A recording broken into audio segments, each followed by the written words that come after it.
Ikaw ba ay gagraduate ngayong Marso at maghahanap na ng trabaho o estudyanteng gusto lang ng summer job?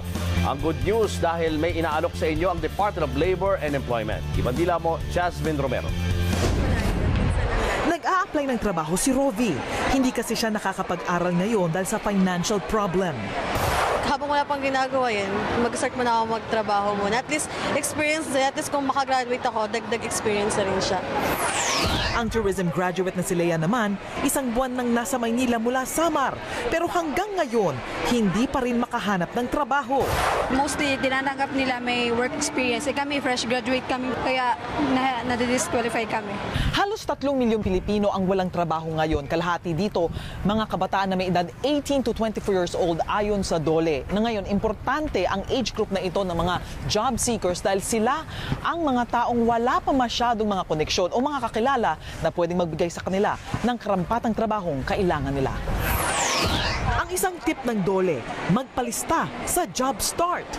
Yung Job Start Philippines is a program na naglalayon na paikliin yung school-to-work transition ng mga high school graduates at ng mga college graduates na hindi nag-aaral, wala sa training, wala sa education, 15 to 24 years old, at actively seeking work.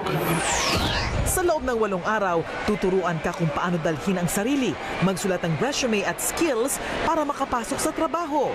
Pwede rin naman mag-apply ang mga estudyante at drop out sa SPES o Special Program for Employment of Students.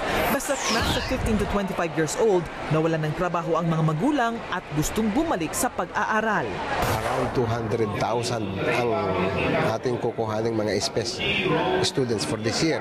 Sa SPES, may sweldo, may trabaho, but the most important ay merong karanasan sa pagtatrabaho.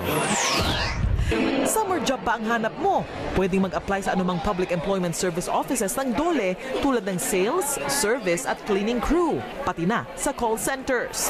Sa mga fresh graduate naman, pwedeng makakuha agad ng trabaho ngayong summer mula sa mga nakapost sa PhilJobNet. Jasmine Romero, ABS-CBN News.